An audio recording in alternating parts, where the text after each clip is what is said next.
মদিনার অলিতে গলিতে চলছে আনন্দ উৎসব, ঘরে ঘরে বইছে অনাবিল খুশির জোয়ার। বাচ্চাদের জন্য প্রস্তুত করা হচ্ছে নতুন নতুন জামা কাপড়। চারিদিকে এত আনন্দ, এত হই হুল্লোড়ের একটাই কারণ, দুদিন বাদে পালিত হতে যাচ্ছে মুসলিমদের সবচেয়ে বড় ধর্মীয় অনুষ্ঠান ঈদ। মদিনার ঘরে ঘরে যখন ঈদের খুশি, তখন হযরত ওমর রাদিয়াল্লাহু তাআলা আনহুর ঘরে দেখা গেল বিষণ্ণতা। তার ঘরে না ছিল বাড়তি কোনো উৎসব আয়োজন, না ছিল নতুন জামা তৈরির হিড়িক। অথচ ওমর রাদিয়াল্লাহু তাআলা আনহু তখন মুসলিম জাহানের খলিফা, অর্ধ দুনিয়ার শাসক তিনি। তা সত্ত্বেও নিজের কিংবা পরিবারের জন্য একটি নতুন জামা তৈরির আর্থিক সঙ্গতি তার ছিল না। এই যখন অবস্থা, তখন খলিফা ওমর রাদিয়াল্লাহু তাআলা আনহুর স্ত্রী উম্মে কুলসুম রাদিয়াল্লাহু তাআলা আনহা তাকে বললেন, আমাদের জন্য নতুন কাপড় না হলেও চলবে, কিন্তু ছোট্ট বাচ্চাটি নতুন কাপড়ের জন্য কান্না করছে, অন্তত তার জন্য একটি নতুন জামার ব্যবস্থা করুন। খলিফা নিজের অসহায়ত্ব প্রকাশ করে বললেন, তুমি জানো আমার নতুন কাপড় কেনার সামর্থ্য নেই, বাইতুল মাল থেকে যতটুকু ভাতা নেই তা দিয়ে কোনো রকম সংসার চলে। উম্মে কুলসুম রাদিয়াল্লাহু তাআলা আনহা তখন খলিফাকে পরের মাসের বেতন থেকে কিছু টাকা অগ্রিম নিয়ে বাচ্চাটিকে নতুন জামা কিনে দেওয়ার অনুরোধ করলেন। স্ত্রীর অনুরোধে খলিফা ওমর রাদিয়াল্লাহু তাআলা আনহু চিঠি লিখলেন রাসূল সাল্লাল্লাহু আলাইহি সাল্লামের আরেক প্রিয় সাহাবী আবু ওবাইদা রাদিয়াল্লাহু তাআলা আনহুর কাছে। আবু ওবাইদা তখন রাষ্ট্রীয় কোষাগার বাইতুল মালের দেখাশোনা করতেন। চিঠিতে খলিফা 1 মাসের অগ্রিম ভাতা চেয়ে অনুরোধ করলেন আবু ওবাইদা রাদিয়াল্লাহু তাআলা আনহুকে। সারা মুসলিম জাহানের খলিফা যিনি, অর্ধ পৃথিবীর শাসক যিনি, সেই ওমরের এমন চিঠি পেয়ে আবু ওবাইদা চোখের পানি ধরে রাখতে পারলেন না। তিনি কান্নায় ভেঙে পড়লেন।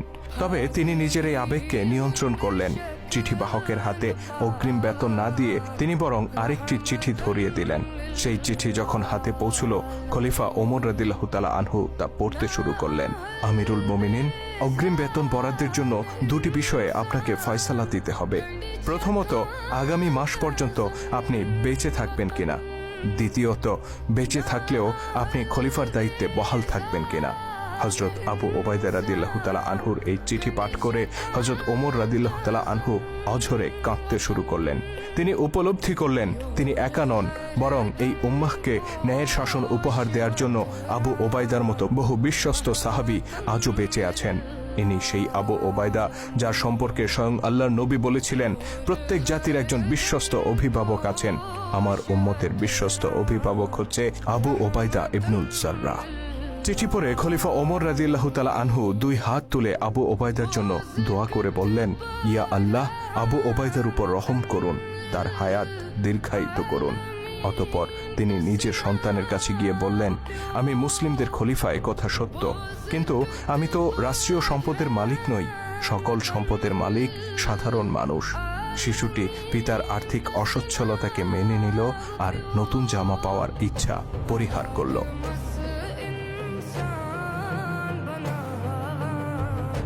খলিফা হিসেবে দায়িত্ব নেয়ার পর থেকেই হযরত ওমরের সংসারে নেমে এসেছিল অভাব অনটন।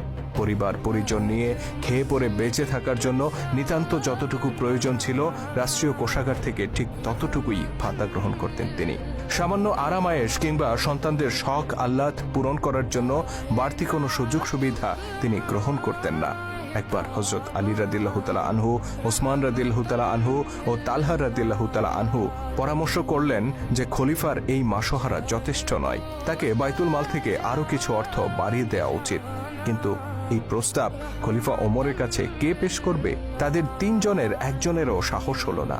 অবশেষে ওমর রাদিয়াল্লাহু তাআলা আনহুর কন্যা ও রাসূল সাল্লাল্লাহু আলাইহি সাল্লামের স্ত্রী হাফসা রাদিয়াল্লাহু তাআলা আনহার কাছে গিয়ে তারা তাকে এই প্রস্তাব উত্থাপনের অনুরোধ করেন। হাফসা রাদিয়াল্লাহু তাআলা আনহা পিতার নিকট এই প্রস্তাব তুলতেই তিনি ক্ষিপ্ত হয়ে উঠলেন। জানতে চাইলেন কারা এই প্রস্তাব দিয়েছে। আম্মা হাফসা রাদিয়াল্লাহু তাআলা আনহা কোনো উত্তর দিলেন না।